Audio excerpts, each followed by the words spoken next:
Bismillahirrahmanirrahim. Assalamualaikum warahmatullahi wabarakatuh. Alhamdulillahilladzi anzala sakinata fi qulubil mu'minin liyazdadu imanan ma'a imanihim. Asyhadu an la ilaha illallah wahdahu la syarika lahu alladzi lam yalid wa lam yulad wa lam yakul lahu kufuwan ahad. Shalatan wassalamu ala nabiyyina Muhammadin wa ala alihi wa ashabihi wa man tabi'ahum bi ihsanin ila yaumiddin, amma ba'd. Untuk DKM dan pengurus yang Allah muliakan, yang masuk seluruh yang Allah cintai, kita bersyukur tentu atas nikmat spiritual kita dibangunkan oleh Allah pagi ini, dan saya yakin mungkin sudah dari semalam Bapak Ibu bertakarub kepada Allah dengan tahajudnya, dengan istighfarnya, dengan muhasabahnya, tilawahnya, zikirnya dan sebagainya.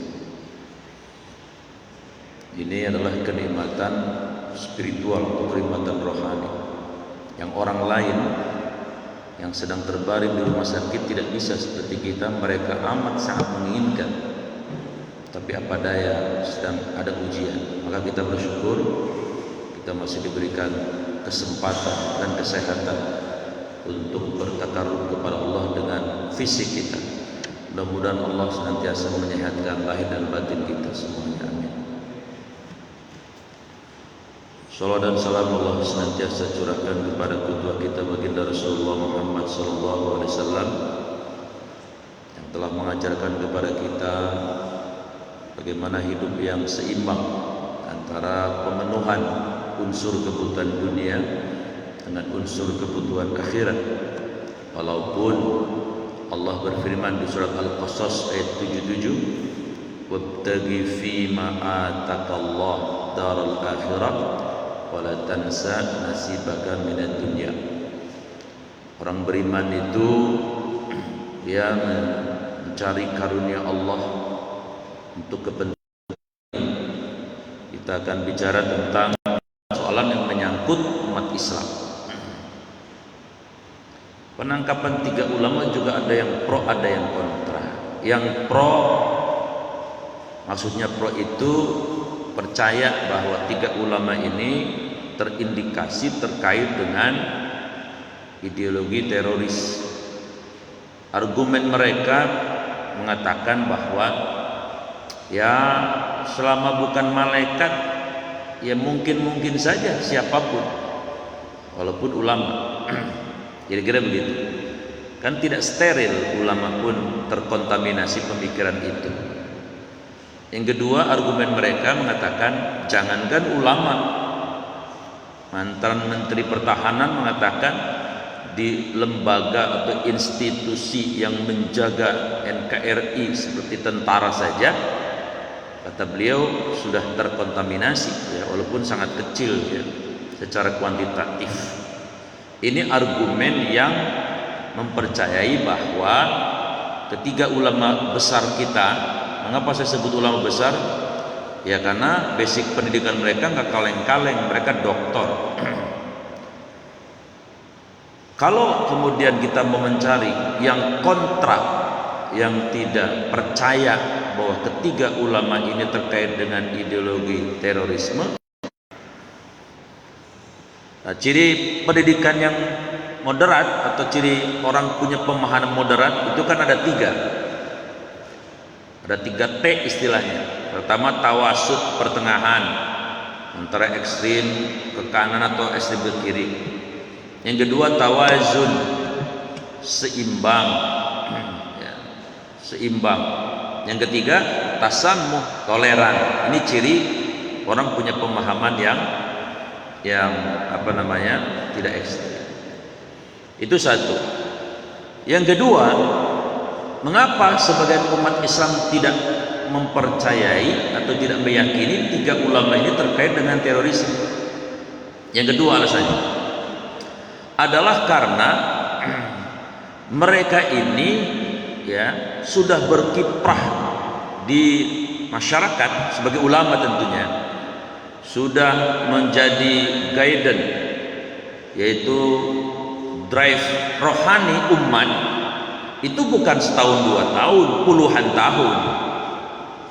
Ya kalau terorisme yang ngumpet lah ilok dia muncul di permukaan, kira-kira begitu. Berpuluh-puluh tahun mereka berkiprah di lembaganya masing-masing.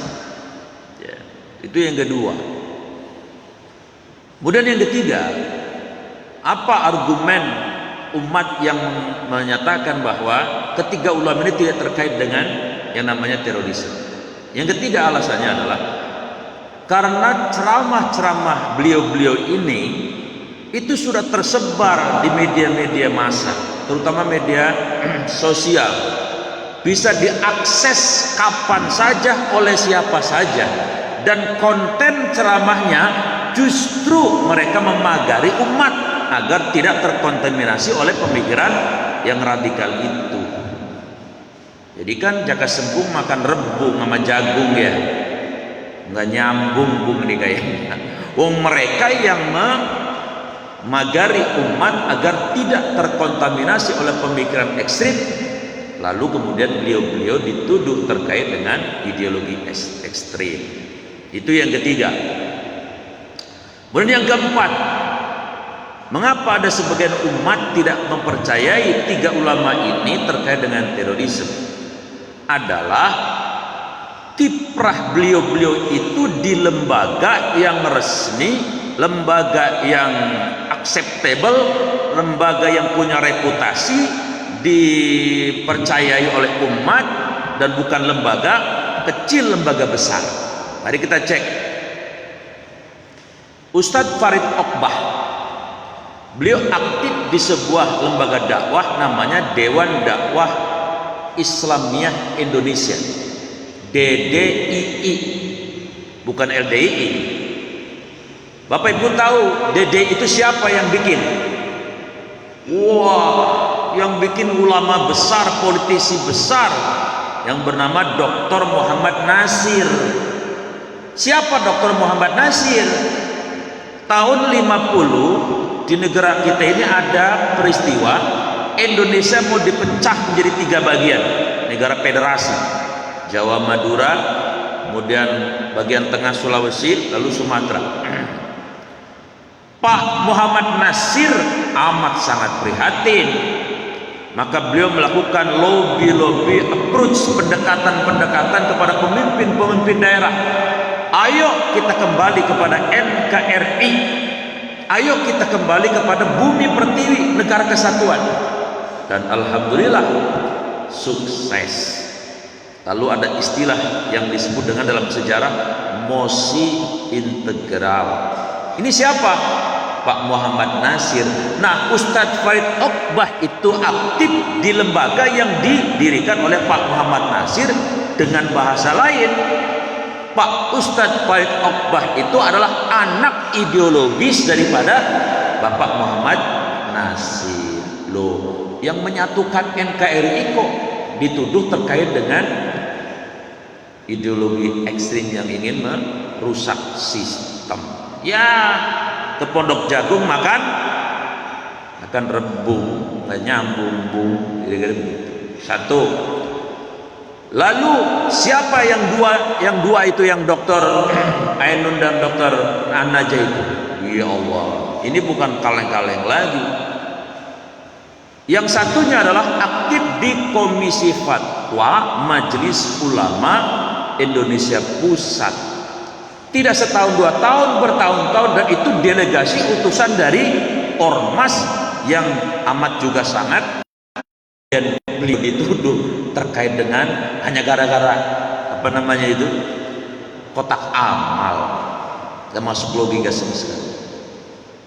Yang kelima, mengapa umat tidak meyakini dan tidak percayai bahwa ketiga ulama besar kita ini terkait dengan yang namanya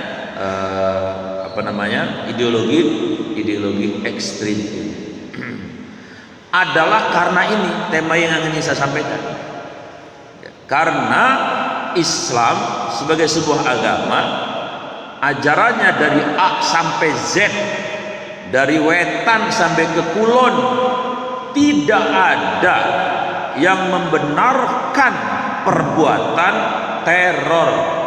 Jangankan kepada manusia, kepada hewan kecil saja Islam mengatur bagaimana muamalah, membersamai dan berinteraksi dengan mereka. Dengan substansi persoalan, tidak diperkenankan menzalimi makhluk yang kecil, apalagi manusia. Beliau-beliau lebih paham dari kita. Leilok orang udah doktor syariah kagak paham, mustahil lah. Dan masa iya beliau-beliau mau menggadaikan pengabdiannya yang berpuluh-puluh tahun kepada bangsa negara hanya dirayu oleh orang yang punya ideologi ekstrim? Tentu beliau punya pemikiran yang lebih rasional dari kita. Makanya ada yang bilang, ya Ustadz ini mah ya mungkin buat apa kek, nutupi apa kek lah, yang penting merame be udah, ya gitu ya. Bahkan ada yang bilang begini, saking geledeknya, emang udah akhir tahun mengurus cuci gudang proyek kira-kira, sampai ada yang ngomong begitu. Ya kita harus maklumi, namanya juga masyarakat ya Pak, negara demokrasi, boleh-boleh saja kan, sah-sah saja. Jadi jawaban yang saya muliakan. Lalu pertanyaannya adalah, mengapa Islam mengharamkan terorisme atau ideologi ekstrim? Ya. Ada 8 alasan, walaupun yang saya sampaikan ke Pak Jidul ada 7. Ya. Yang pertama, suratnya sangat populer, Al-Anbiya. Ayatnya juga saya kira mudah dihafal, dan saya yakin umat Islam hampir semua hafal ayat ini. Al-Anbiya 107. A'udzubillahi minasyaitonirrajim. Wa dan ma tidaklah arsalna kami Allah mengutus ka engkau wahai Nabi Muhammad. Di dalam tafsir disebutkan kalau ada domir muttasil, ya, khitabuhu ila nabi, yang alamat addressnya ditujukan kepada Nabi, maka include Allah sedang berbicara kepada kita umatnya. Maka ayatnya wa ma arsalnaka, kata Allah, tidaklah kami mengutus engkau, include umatmu, kira-kira begitu, illa kecuali rahmatan lil alamin, kecuali agar menjadi rahmat untuk semua isi alam, tidak hanya untuk manusia. Kan di alam ini ada 6 komponen makhluk yang global, ya, yang nggak tahu ya kita nggak tahu. Ada malaikat, ada jin, ada manusia, ada hewan, ada tumbuhan, ada al-jamad, gunung, matahari, laut, batu, semuanya. Jadi Nabi diutus untuk itu. Makanya penjelasan tafsir ayat ini juga mengatakan karena Allah mengutus Nabi Muhammad untuk semua isi alam, maka Allah memberikan fasilitas kepada Nabi untuk bisa berkomunikasi dengan semua yang ada di alam semesta ini. Nabi bisa komunikasi dengan malaikat. Emang ada contohnya Ustaz? Banyak peristiwa Isra Mi'raj, Nabi akrab ngobrol dengan malaikat Jibril. Di dalam hadis riwayat Imam Abu Dawud dari jalur sahabat Jabir radhiyallahu anhu, bahkan ada dialog yang sangat akrab antara malaikat Jibril dengan Rasulullah. Apa kata malaikat Jibril? Ya Muhammad, wahai Muhammad, isma syi'ta fa innaka mayyitun. Hiduplah sesuka Anda, tapi ingat Anda pasti nanti jadi mayit. Dan ternyata benar, walaupun beliau Rasul, walaupun beliau Nabi, bahkan kalau beliau minta sama Allah, mungkin ya Allah panjangkan umur saya, dikasih. Kalau perlu melebihi Nabi loh 1000 tahun, dikasih mungkin sama Allah. Tapi Nabi enggak, karena tadi Jibril sudah pesan, fa innaka mayyitun, engkau pasti jadi mayit. Ternyata setelah 63 beliau jadi mayit. Ya, kita bagaimana? Semua calon RW mah belum tentu jadi RW. Ada nggak calon RW di sini? Apalagi calon wali kota, berat, ongkosnya berat. Potongan kayak kita kayaknya bukan makomnya. Tapi kalau bapak pengen jadi camat, pasti jadi semuanya. Apa camat Pak Jaman? Calon digotong di keranda, semua bakal. Jangankan kita, lah Nabi aja jadi mayit. Itu Pak, kemarin rame ya di lapas kelas 1 Tangerang ya. Ada bapak-bapak dari Sukabumi, namanya Pak Akhiruddin, datang ke lapas kelas 1 Tangerang, mau jenguk anaknya, namanya Slamet Wijianto, karena masa tahanannya sudah mau habis 5 tahun 3 bulan, nanti Januari 2002 bakal selesai. Tujuannya mau jenguk, nyampe di lapas lah anaknya gosong, kebakaran lapasnya, 45 meninggal. Bapaknya, ya Allah, nggak nyangka lah, nggak duga ya, lu yang masih muda umurnya segitu. Ya umur. Kemarin rame lagi ya di kota Tangerang. Saya kira ada yang kenal nih yang sudah senior umurnya, ada ulama senior Kiai Haji Edi Nawawi, Edi Junedi Nawawi, itu ulama senior, orang alim. Adiknya itu teman saya. Beliau lagi rapat, tiba-tiba dadanya sesak, meninggal. Ya, ketua MUI 2 kali di Kota Tangerang, lalu menjadi ketua Majelis Pertimbangan MUI Tangerang Selatan. Kemarin ketua Komisi Fatwa MUI Tangsel, Kiai Haji Abu Bakar Nasuha MA, teman saya seorganisasi, maghrib masih ngajar, jam 1 pagi jadi mayat, wafat. Ustadz Salbani Pakujaya 30 tahun yang lalu sama saya membina remaja di sana, masih muda seumuran saya. Saya kan belum tua-tua amat ya Pak Jaman ya. Kalau bandingin Pak Jaman, saya belum tua-tua amat. Ya kalau bandinginnya sama anak saya ya saya udah aki-aki. Jadi semua camat, kata Jibril, ya Muhammad ish ma syi'ta fa innaka mayyit wa amal ma syi'ta fa innaka majziyun bih. Muhammad, Anda boleh berbuat apa saja di dunia ini, silahkan, tapi ketahuilah yang Anda perbuat direcording, direkam sedetil-detilnya, dari mulai balik sampai nanti meninggal. Pak Jaman garuk-garuk tuh ada rekamannya. Ada rekaman. Yang balanya menggelang-menggelengnya ada rekamannya. Semuanya ada rekamannya, yang baik dan yang buruk. Jadi jemaah yang saya muliakan, saking akrabnya, maka ayat ini menegasikan bahwa kita ini dihadirkan di dunia oleh Allah itu untuk jadi rahmat. Apa rahmat itu? Kasih sayang. Bagaimana mungkin kita disuruh jadi agen penebar kasih sayang lalu berbuat teror? Ya, udah kehabisan tuh, dari jaga sembung makan rebung, jaga sembung ke bodong jagung, apalagi nih jaga sembung ke apalagi udah habis, sudah yang gunggungnya udah habis, nggak nyambung.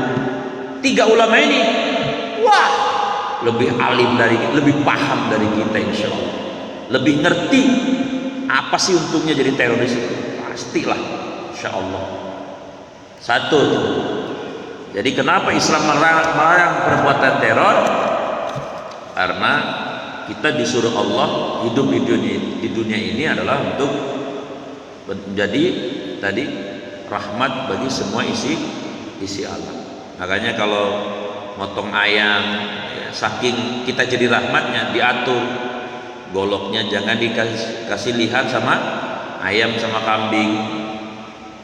Kemudian pastikan ketajamannya itu kalau bisa sekali seret selesai, jangan digodot-godot. Luar biasa. Yang kedua, ibu bapak, mengapa Islam itu mengharamkan terorisme? Karena dalam hadis yang juga sangat populer riwayat Ibnu Majah, Rasulullah bersabda, la darara wa la dirar. Jangan membahayakan diri sendiri dan jangan membahayakan orang lain. Jangan menyakiti diri sendiri dan jangan menyakiti orang lain. Jangan memudaratkan diri sendiri dan memudaratkan orang lain.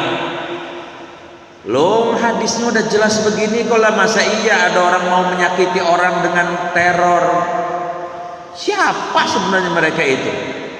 Kurang asam, kurang gula, kurang jahe. Kalau mereka berbuat 200 juta orang Indonesia ikut menjadi tertuduh.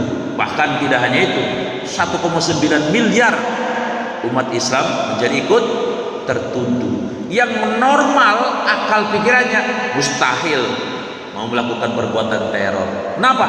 Mereka pasti mencintai agamanya, agamanya bakal jadi tertuduh, nggak mau saya. Kira-kira begitu logikanya. Ini kok pada diam semua bapak-bapak ya, jadi sering jadi grogi saya ini. Yang kedua, yang makanya tadi saya bilang, karena kita tidak boleh menyakiti diri sendiri dan menyakiti orang lain, ini bisa kemana-mana nih aspeknya. Misalnya, mohon maaf, di dalam fikih ada kaidah yang mengatakan al-adatu muhakkamah. Adat itu bisa menjadi hukum. Hukumnya apa adat itu? Minimal mubah, boleh. Kalau diniatkan ibadah, ya dapat pahala. Kalau di atas mubah, mustahab, dianjurkan. Contoh, adat dalilnya sih nggak ada, adat saja, tapi bahkan oleh agama mustahab, dianjurkan. Kalau diniatkan ibadah, pahalanya gede. Contoh, Pak Haji Aman punya cucu, ya, namanya si Miun, udah Miun aja. Miun. Saya punya anak perempuan namanya Tuti. Si Miun, cucu Haji Aman, suka dengan anak saya si Tuti. Ya. Singkat cerita, khitbah. Ya. Haji Aman cucunya khitbah ke saya, melamar anak saya si Tuti. Sepakat. Nikahnya kapan? Tanggal 1 Januari. Oh jangan Januari, 1 Desember lah besok. Berapa hari lagi? Nah, sebelum tanggal 1 resepsi, cucunya Haji Aman dan keluarganya datang ke rumah saya. Assalamualaikum, waalaikumsalam. Ustaz Gufron, ya, ini cucu saya si Miun, kan udah sama-sama kita tahu suka dengan anak bapak, ya, dan sudah sepakat resepsi pernikahannya nanti tanggal 1 Desember 2021. Ya, begini, yang namanya resepsikan, yang datang bakal banyak ratusan, yang makan yang minum juga bakal banyak, belum ini itu ini sebagainya. Maka kami keluarga Simeon pengen meringankan dapur Ustadz Gufron biar jangan ditanggung sendiri. Ya alhamdulillah ini ada rezeki, kata Pak Jaman, baru dapat gusuran. Gusuran di mana Pak Haji? Ya pokoknya di mana dah, gusuran di mana ya. Ini ada duit 100 juta, Masya Allah. Ya karuan saya jijingrakan seneng bener, emang lagi puyeng dari kemarin ini. Bagaimana nih mikirin tenda, catering, dibantu 100 juta, waduh bahagianya luar biasa. Padahal aturannya nggak ada hadisnya nggak? Innal bantuan repsesia mustahabun fitasawuril Islam. Nggak ada. Cari ambil budak syariawan hadisnya, nggak ada. Ayatnya juga nggak ada. Adat, tapi ini adat kalau diniatkan ibadah, pahalanya gedenya luar biasa. Kenapa? Membahagiakan calon besan, membahagiakan orang beriman yang lagi puyeng kesusahan, itu dasar pahalanya. Nolongin anjing aja masuk surga, apalagi nolongin calon besan. Ya Pak Haji ya, masalahnya Pak Haji cucunya nanggaan yang namanya Miun ya, dia contoh doang. Tapi sebaliknya, adat bisa dihukumi dilarang oleh agama, memenu, walaupun tetap aja jalan. Apa contohnya? Kemarin saya sambutan atas nama mempelai laki-laki. Yang mempelai laki-laki orang Betawi, yang mempelai perempuan orang Betawi di Kayu Gede sini. Teman saya yang nikah, saya suruh sambutan atas nama mempelai laki-laki, atas nama mempelai perempuan. Begitu datang calon mempelai laki-laki, palang pintu tang tang. Jawarannya dari pihak saya, pihak perempuan, tepar, kalah. Akhirnya apa? Kata palang pintu dari pihak laki, kalau gitu gua boleh masuk dong. Lo boleh. Berarti percaya dah, serius bener ini. Begitu palang pintu calon mempelai laki-laki sudah boleh masuk, dari pohon kecapi, petasan segede-gede gelas ini Pak, blegar, blegur, blendar, blendur. Ya Allah, sampai pengang. Saja yang muda pengang, bagaimana yang laki-laki? Kan itu tidak peduli apakah ada yang lagi bengek, nggak ada urusan. Nggak ada urusan sama yang lagi jantungnya biar mati juga nggak ada urusan. Dosa nggak kira-kira itu? Dosa. Tapi karena adat ya jalan terus. Kira-kira ya. Jadi agama mah sebetulnya amat sangat rasional. Yang bikin mudarat nggak diterima, tapi yang bermanfaat tadi kayak uang dapur, bahkan pahalanya gede bener. Ya tinggal milih. Ya makanya juga saya suka kritik nih, mohon maaf nih, cucunya kalau nikah, abong-abong udah mau nikah, pre-wedding, semau-maunya baik. Udah gitu disebar lagi ke seluruh undangan, pakai gaya dirangkul kayak model gently. La ilaha illallah. Bapak dosa itu ikut. Nggak boleh, kan belum halal. Itu adat. Tapi agama mengatakan jangan dikerjain. Terus bagaimana Ustaz? Emang nggak pakai pre-wedding? Boleh, pre-wedding boleh, tapi tetap menjaga syariat. Kemudian boleh nggak disebar? Boleh. Agama sangat rasional. Jadi jamaah yang saya muliakan, kenapa Islam melarang terorisme? Karena la darara wala dirar. Yang ketiga, mengapa Islam menolak terorisme? Karena Allah ini menciptakan manusia tidak didiamkan begitu saja. Allah menciptakan perangkatnya, instrumennya, buku panduannya, namanya syariah. Nah, tujuan Allah menurunkan aturan itu, syariat itu, yang paling penting adalah lihifdin nafs, untuk menjaga jiwa, menjaga nyawa, agar nggak sembarangan orang menghilangkan nyawa. Bagaimana mungkin syariat Islam tujuannya menjaga jiwa? Loh, kok malah dengan teror dia menghilangkan jiwa? Gak mungkin. Kalau orang Islam gak mungkin, menurut saya logikanya gak ada. Kalau gitu mereka siapa sih? Tahu mereka siapa ya. Yang kelima, kenapa Islam mengharamkan terorisme? Karena di surat Al-Hujurat ayat 9 ada ayat yang bunyinya begini, Pak. fa im baghat ihdahuma 'alal ukhra faqatilul lati tabghi hatta tafi'a ila amrillah.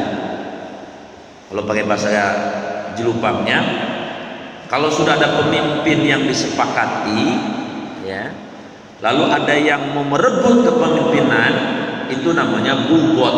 Bugot hukumnya dibunuh dalam fikih Islam, nggak boleh, dilarang. Tapi kalau mengkritik harus. Bahkan Nabi bersabda, Abdul jihad qaulul haq inda sultanin jair. Jihad yang utama itu mengatakan kebenaran kepada penguasa yang zalim, penguasa yang jair, yang tidak berbuat adil. Harus dikritik. Sayyidina Umar aja di depan mata beliau dikritik sama seorang ibu. Alhamdulillah, wajar-wajar saja. Memang saya jadi khalifah ini tujuannya untuk itu, supaya kalau saya lurus, dukung, bengkok, luruskan saya. Bahkan ada yang memuluskan dengan pedang, dia nggak marah. Ini pemimpin boro-boro sekelas Sayyidina Umar, nggak mau dikritik. Pemimpin apa itu? Nggak boleh begitu. Orang sekelas Sayyidina Umar aja mau dikritik. Berikutnya hadirin yang saya muliakan, yang keenam, mengapa Islam melarang ideologi terorisme? Karena salah satu dosa yang terbesar setelah syirik adalah qatilun nafs, menghilangkan nyawa. Apa memang resikonya? Baca aja surat Al-Maidah ayat 32. Man, siapa orang qatala, menghilangkan nyawa, nafsan, satu jiwa saja, bisa banyak-banyak, bighairi nafsin, yang dibunuh bukan seorang pembunuh, au fasadin fil ardi, dan dia bukan perusak bumi, faka'annama qatalan nasa jami'a, maka dia seperti menghilangkan nyawa seluruh manusia yang ada di muka bumi ini. Ini dalam Islam diatur begitu. Bagaimana mungkin tahu konsekuensi kayak gini lalu orang mau melakukan teror? Jaka sembung, apalagi Pak, habis sudah rebung-rebungnya udah habis, nggak nyambung. Yang ketujuh, mengapa Islam mengharamkan teror? Karena di surat At-Tahrim surat 66 ayatnya juga sangat populer, ya. Ya ayyuhalladzina amanu tubu ilallahi taubatan nasuha asa ayyukaffir ankum sayyi'atikum wa yudkhilakum jannatin tajri min tahtiha al-anhar. Bahasa sederhananya, ya orang-orang yang beriman, tobatlah kalian dengan tobat nasuha. Semoga Allah menghapus dosa-dosa kesalahan kalian, dan semoga Allah memasukkan kalian ke dalam surga yang di bawahnya mengalir sungai-sungai. Tobat nasuha syaratnya berapa? 4 kata Imam Nawawi. 1, syaddul nadama, menyesal. 2, quwwatul azab, bertekad jadi orang baik. Yang ketiga, hijrah, agar jangan kumpul lagi sama orang yang buruk. Yang keempat, kalau urusan dengan manusia harus minta ridho ikhlasnya, harus diselesaikan. Bagaimana mungkin dosa dengan manusia akan dibawa ke akhirat, kita melakukan kezaliman dengan teror? Aduh, nggak masuk akal. Nggak masuk akal. Apalagi 3 ulama tadi lebih paham dari kita. Yang ketujuh, kenapa Islam mengharamkan teror? Karena salah satu substansi ajaran Islam adalah tadi Ar-Rahman Ar-Rahim. Quran itu kalau diperes maka jadinya surat Al-Fatihah. Karena surat Al-Fatihah itu mewakili semuanya. Ada akidah, ada ibadah, ada sejarah, ya, ada muamalah, ada semua di sini. Kalau Al-Fatihah diperes, muncul ayat yang pertama, Bismillahirrahmanirrahim. Karena ada hadis yang mengatakan, kullu amrin tibarin la yubda fi bismillah fa huwa aqta. Apapun yang kita kerjakan kalau tidak disambungkan sama Allah, putus. Nah, kalau Bismillahirrahmanirrahim diperes jadi Ar-Rahman Ar-Rahim. Kalau Ar-Rahman Ar-Rahim diperes jadi Ar-Rahim, kasih sayang. Bagaimana mungkin inti ajaran kita adalah kasih sayang kemudian melakukan teror, ya. Kemudian yang terakhir, ya, mengapa Islam mengharamkan terorisme. Karena jamaah yang dimuliakan oleh Allah Subhanahu wa taala, orang beriman itu lebih besar sifat Rahman Rahimnya daripada sifat-sifat yang lain. Ya. Orang beriman lebih besar sifat Rahman dan Rahimnya daripada sifat yang, terutama ibu-ibu. Ya. Makanya di dalam tubuh ibu ada yang namanya rahim. Apa rahim itu? Masadirur rahim, sumbernya kasih sayang yang ada pada manusia itu ada di rahimnya seorang ibu. Makanya faktanya menyebutkan bahwa kalau kita punya cucu umur 5 tahun tinggal sama ibunya, anteng Pak, dijamin. Jangan kata sehari, setahun juga anteng aja. Kenapa? Emaknya punya rahim. Kemudian kalau ibu kemana-mana itu selalu ingat yang di rumah. Kenapa? Dia punya rahim. Yang ketiga, kalau ibu-ibu itu sudah berjodoh, hampir rata-rata mereka hanya mau mengabdi kepada satu pasangan, karena sayangnya mereka serius. Ya. Kemudian wanita itu kalau bisa dizalimi oleh pasangannya, mereka lebih bisa bertahan. Demi siapa? Demi anak. Karena sifat rahimnya yang luar biasa. Laki-laki juga sama, punya sifat rahim yang luar biasa. Dari 8 argumen ini kesimpulannya adalah, 1, mengapa Islam mengharamkan terorisme? Karena tidak masuk akal orang Islam melakukan teror. Apatah lagi ulama besar, gak masuk akal. Mudah-mudahan kita menjadi orang-orang yang cerdas ya. Ada apa di balik semua peristiwa? Iqra, baca, baca dan baca, sehingga kita tidak mudah untuk digiring ya oleh persepsi dan pemahaman yang terlihat di luarnya saja, tapi tidak memahami apa yang ada di dalamnya. Insya Allah kita semua orang-orang yang dicerdaskan oleh Allah Subhanahu wa taala.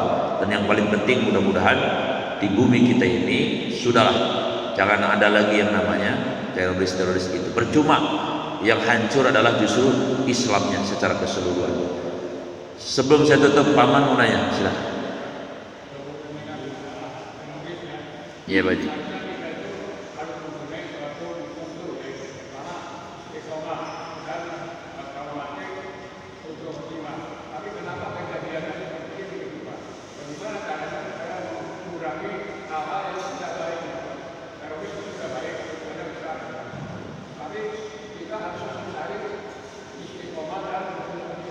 Iya.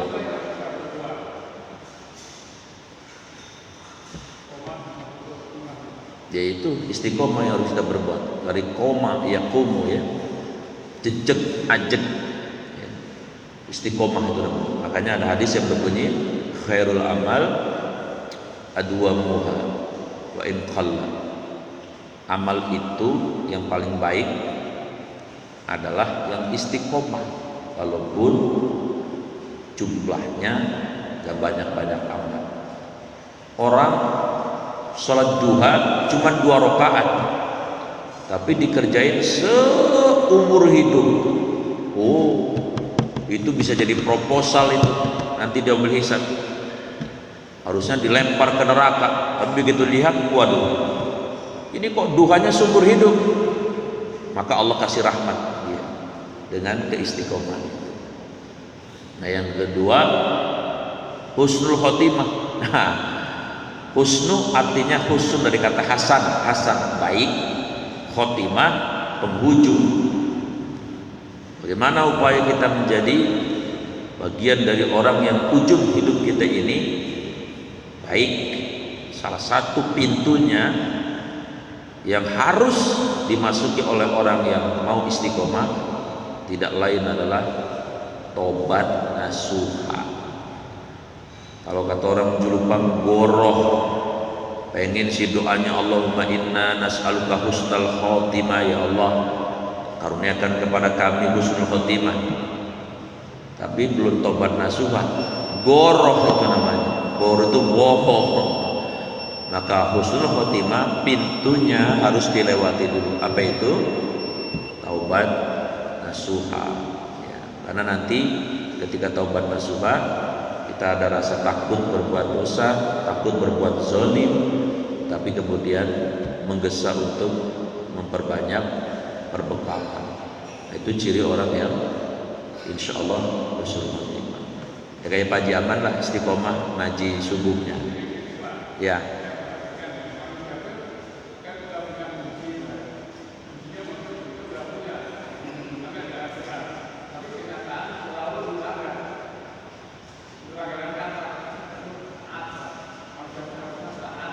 Ya.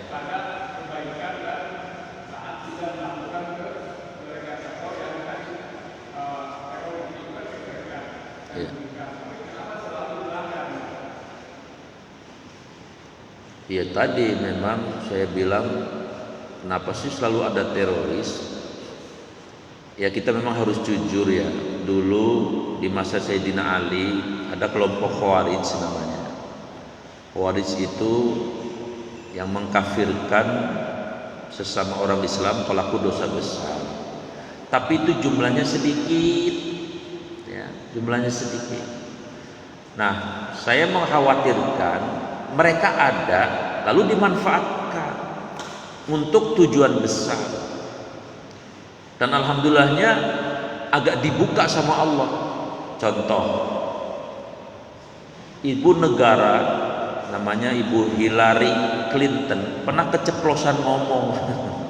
Dia bilang ISIS itu kami yang bikin, yang mengkonsolidasikan. Waduh, ini berita sedunia viral. Oh, ternyata dia biangnya. Ya makanya kemudian ada yang bilang teroris itu kayak proyek, sewaktu-waktu bisa digunakan untuk tujuan sesuatu. Tujuannya misalnya untuk menutupi apa muncul. Jadi kan hanya ketutup tuh borok atau aib siapa kek bisa ketutup. Jadi seperti karena orang kalau sudah bicara teroris ya sudah, TV nanti pagi, siang, malam, sore itu baik dicecar. Lalu orang kemudian lupa dengan apa yang terjadi. Bisa saja seperti itu analisanya. Karena tadi saya katakan bahwa di internal umat Islam memang ada orang yang berpaham itu, tapi sedikit sekali. Maka saya mengkhawatirkan mereka yang sedikit itu dimanfaatkan justru oleh orang di luar, sehingga kemudian kita selalu terus distigmakan sebagai agama yang teror dan teror. Begitu Pak Haji. Cukup ya Pak Haji? Siap. Kalau yang lain kayaknya kalem-kalem. Ada Pak Haji? Pas. Baik, kita tutup dengan doa. Alhamdulillahirabbil alamin. Allahumma shalli ala sayyidina Muhammad wa ala alihi wasallam ajmain. Allahumma ya Allah, tawil umurana, panjangkan umur kami ya Allah, umur yang berkah. Panjangkan umur orang tua kami ya Allah, panjangkan umur anak-anak kami, cucu-cucu kami, adik kakak kami, saudara-saudara kami. Wasahih tajzadana, sehatkan ya Allah lahir batin kami. Dengan sehat kami bisa nikmat ketika beribadah dan taat kepadamu ya Allah. Wanawir qulubana ya Allah, sinari hati kami dengan ayat-ayat Al-Qur'an-Mu, sehingga hati kami tahu mana yang hak, mana yang batil, tahu mana yang ke neraka dan mana yang ke surga, tahu mana yang halal dan mana yang haram. Wasabbit imanana ya Allah, kokohkan iman kami, tauhid kami, akidah kami. Hidupkan kami dengan bingkai la ilaha illallah. Wafatkan kami kelak dengan dengan kalimat la ilaha illallah. Wa wasi' arzaqana, luaskan rezeki kami ya Allah, rezeki yang halal, yang thayyib, yang berkah, yang bermanfaat. Wa ahsin a'malana, perbaiki amal-amal kami ya Allah, perbaiki amal-amal kami ya Allah, baik yang wajib maupun yang sunnah.